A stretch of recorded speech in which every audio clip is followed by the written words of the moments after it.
Assalamualaikum warahmatullahi wabarakatuh. Hello everyone, let me introduce myself. My name is Antika Namkaya. NPM 224112110. I am from measurement class 22E. Here I will explain the 3 materials in the business feasibility study. Materi pertama yang akan saya jelaskan yaitu ada materi aspek keuangan. Pengertian dari aspek keuangan yaitu aspek keuangan merupakan aspek yang digunakan untuk menilai keuangan perusahaan secara keseluruhan. Aspek keuangan memberikan gambaran yang berkaitan dengan keuntungan perusahaan sehingga merupakan salah satu aspek yang sangat penting untuk diteliti kelayakannya. Alat ukur untuk menentukan kelayakan suatu usaha berdasarkan kriteria investasi dapat dilakukan melalui pendekatan. Yang pertama ada payback atau period atau PP, yang kedua ada average rate of return atau ARR, yang ketiga ada net present value yaitu atau NPV, yang keempat ada internal rate of return atau IRR, yang kelima ada profitability index atau PI, yang terakhir yaitu break even point atau BIP. Aspek keuangan secara keseluruhan. Penilaian dalam aspek keuangan meliputi hal-hal seperti sumber-sumber dana yang diperoleh, kemudian ada kebutuhan biaya investasi, kemudian ada estimasi pendapatan dan biaya investasi, termasuk jenis dan jumlah biaya selama umur investasi, kemudian ada proyek neraca dan laporan rugi laba, kemudian ada kriteria penilaian investasi, yang terakhir yaitu rasio keuangan untuk menilai kemampuan perusahaan. Kemudian selanjutnya yang C, sumber dana. Sumber dana dari aspek keuangan itu yang pertama ada dari modal asing atau pinjaman dari dunia perbankan, pinjaman dari lembaga keuangan lain, pinjaman dari perusahaan dan bank. Kemudian ada modal sendiri yaitu dari setoran dari pemegang saham. Kemudian ada dari cadangan laba. Kemudian lagi ada laba yang belum dibagi, biaya kebutuhan investasi dan biaya prainvestasi. Kemudian ada biaya pembuatan studi dan biaya pengurusan izin, biaya aktivitas tetap atau aktivitas tetap terwujud atau aktivitas tetap tidak terwujud. Itu terdiri dari tanah dan hak cipta, mesin sampai lisensi, bangunan sampai merek dagang. Kemudian ada peralatan, ada inventaris kantor, kemudian ada biaya kebutuhan investasi, biaya operasi. Itu terdiri dari, kemudian ada biaya operasi itu terdiri dari upah dan gaji karyawan. Yang kedua ada biaya listrik, yang ketiga ada biaya telepon dan air, yang keempat ada biaya penyerahan, yang kelima ada pajak, yang keenam ada premi asuransi, yang keenam ada biaya pemasaran. Arus kas atau cash flow adalah jumlah uang yang masuk dan keluar dalam suatu perusahaan mulai dari investasi dilakukan sampai berakhirnya investasi tersebut. Arus kas cash flow aspek keuangan adalah jumlah uang yang masuk dan keluar dalam perusahaan mulai dari investasi dilakukan sampai berakhirnya investasi.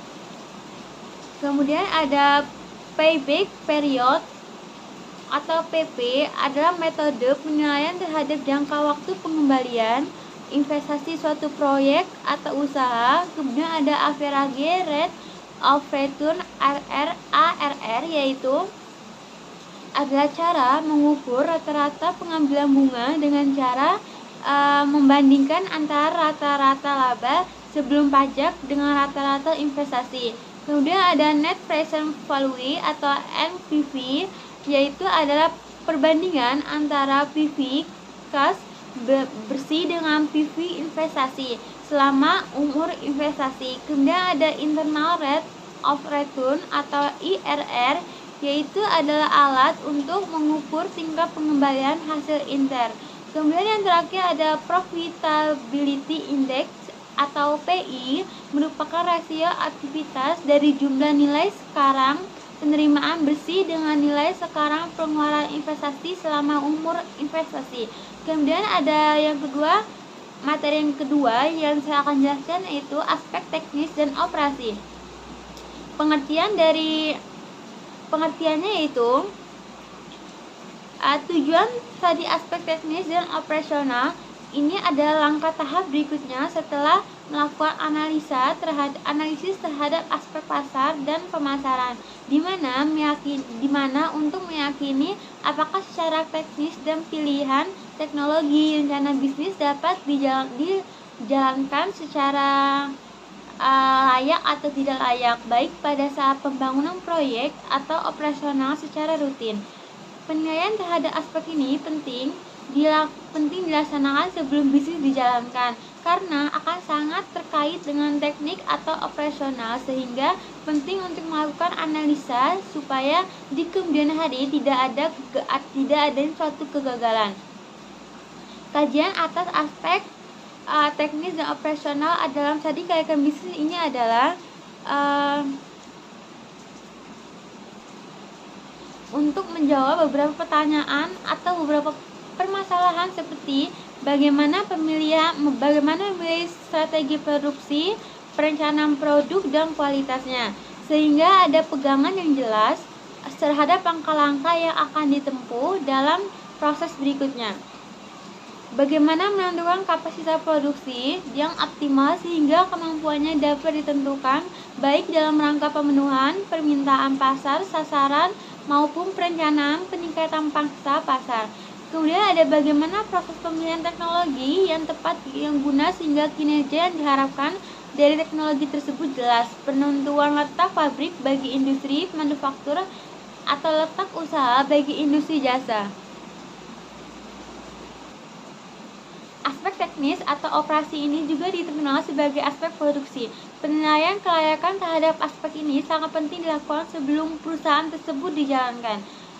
Hal-hal yang perlu diperhatikan dalam aspek ini yaitu adalah masalah penentuan lokasi, tata kerja atau layout, penyusunan peralatan pabrik, dan proses produksinya, termasuk pemilihan teknologi. Jadi, analisis dari aspek operasi adalah untuk menilai kesiapan perusahaan dalam menjalankan usahanya dengan menilai ketepatan lokasi, luas produksi, dan layout serta kesiagaan mesin-mesin yang akan digunakan. Secara umum, ada beberapa hal yang hendak dicapai dalam penilaian aspek teknis atau operasi, yaitu yang pertama agar perusahaan dapat menentukan lokasi yang tepat, yang kedua yaitu agar perusahaan dapat menentukan layout yang sesuai dengan proses produksi yang dipilih. Yang ketiga ada agar perusahaan bisa menentukan teknologi yang tepat dalam menjalankan produksinya. Yang keempat ada agar perusahaan bisa menentukan metode persediaan yang paling baik untuk dijalankan. Yang kelima ada agar perusahaan dapat menentukan kualitas tenaga kerja yang dibutuhkan saat ini dan masa yang akan datang. Jadi, hal-hal yang dibahas dalam studi aspek teknis dan operasional ini yaitu yang pertama ada penentuan strategi produksi dan perencanaan produk, yang kedua ada proses pemilihan teknologi untuk produksi, yang ketiga ada penentuan kapasitas produksi yang optimal, yang keempat ada letak pabrik dan layoutnya, dan tata letak usaha dan layoutnya. Yang kelima ada rencana operasional dalam hal jumlah produksi. Yang keenam ada rencana pengendalian persediaan bahan baku dan barang jadi. Yang ketujuh ada pengawasan kualitas produk baik dalam bentuk barang ataupun jasa. Dengan demikian, analisa ini dilakukan untuk kesiapan perusahaan dalam menjalankan usahanya dengan menilai ketepatan lokasi, luas produksi, dan tata letak atau layout, serta kesiapan mesin-mesin dan teknologi, metode persediaan, serta sistem informasi manajemen yang akan digunakan. Kemudian materi yang terakhir yang akan saya jelaskan itu materi ketiga, yaitu aspek manajemen dan organisasi. Fungsi manajemen. Yang pertama ada perencanaan atau planning, yaitu merupakan proses menentukan arah yang akan ditempuh dan kegiatan-kegiatan yang diperlukan untuk mencapai tujuan yang telah ditetapkan. Kemudian dalam planning ini juga prosesnya ditentukan tentang apa yang harus dilakukan, kapan dan bagaimana melakukannya, serta dengan cara apa hal tersebut dilaksanakan. Kemudian ada yang kedua, ada organizing, merupakan proses mengkelompokkan kegiatan-kegiatan atau pekerjaan-pekerjaan dalam unit-unit. Organizing juga tujuannya yaitu supaya tertata dengan jelas antara tugas, wewenang, dan tanggung jawab serta hubungan kerja dengan sebaik-baiknya dalam bidangnya masing-masing. Yang ketiga ada actuating, yaitu merupakan proses untuk menjalankan kegiatan atau pekerjaan dalam organisasi. Yang kedua, dalam actuating itu juga dalam menjalankan organisasi, para pimpinan atau manajer harus menggerakkan bawahannya atau para karyawan untuk mengerjakan pekerjaan yang telah ditentukan dengan cara memimpin, memberi perintah, memberi petunjuk, dan memberi motivasi. Kemudian selanjutnya ada controlling. Controlling itu yaitu merupakan proses untuk mengukur dan menilai pelaksanaan tugas apakah telah sesuai dengan rencana. Controlling juga jika dalam proses tersebut terjadi penyimpangan maka akan segera dikendalikan. Dalam manajemen, kemudian ada manajemen waktu. Dalam memulai bisnis perlu dibuat agenda kegiatan dan penetapan waktu atas setiap tahapan kegiatan yang akan dilakukan.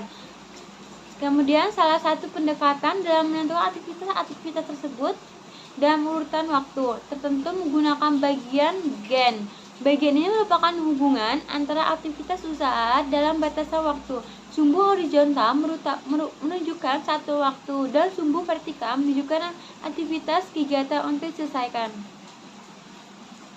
Manajemen sumber daya manusia, analisis pekerjaan atau job analysis. Keterampilan dibutuhkan sebuah pekerjaan dan juga tipe orang yang tepat untuk pekerjaan tersebut. Menganalisis dan mendesain pekerjaan apa saja yang harus dikerjakan, bagaimana mengerjakannya, dan mengapa pekerjaan itu harus dikerjakan. Kemudian ada deskripsi pekerjaan dan spesifikasi pekerjaan. Kemudian ada pengertian organisasi. Kemudian ada pengertian organisasi secara statis, yaitu suatu wadah atau tempat kerja sama untuk melaksanakan tugas-tugas sesuai dengan rencana yang telah ditetapkan. Kemudian ada pengertian organisasi secara dinamis, yaitu suatu proses kerjasama antara dua orang atau lebih dalam mencapai tujuan yang telah ditetapkan. Kemudian ada secara formalnya, yaitu pengertian organisasi, sistem kegiatan yang terkoordinasi dari kelompok orang yang bekerja bersama untuk mencapai tujuan di bawah kekuasaan dari kepemimpinan atau sengaja direncanakan dan disusun strukturnya secara logis. Struktur dari organisasi yaitu menggambarkan tugas, wewenang, dan tanggung jawab masing-masing bagian. Struktur organisasi itu akan mempermudah perusahaan melakukan pengendalian. Struktur organisasi disusun untuk membantu pencapaian tujuan secara lebih efektif. Kemudian ada desain struktur organisasi ditentukan oleh strategi bisnis, lingkungan, teknologi, dan orang yang akan terlibat di dalamnya.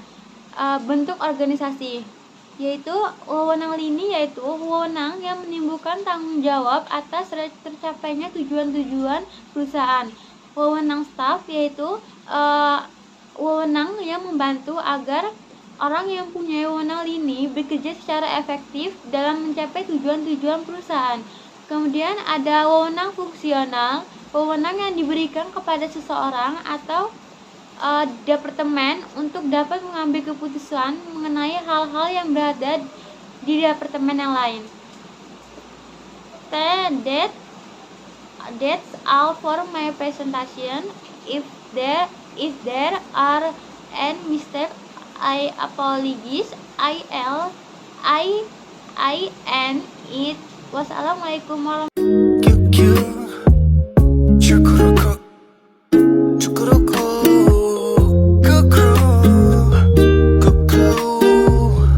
pop through.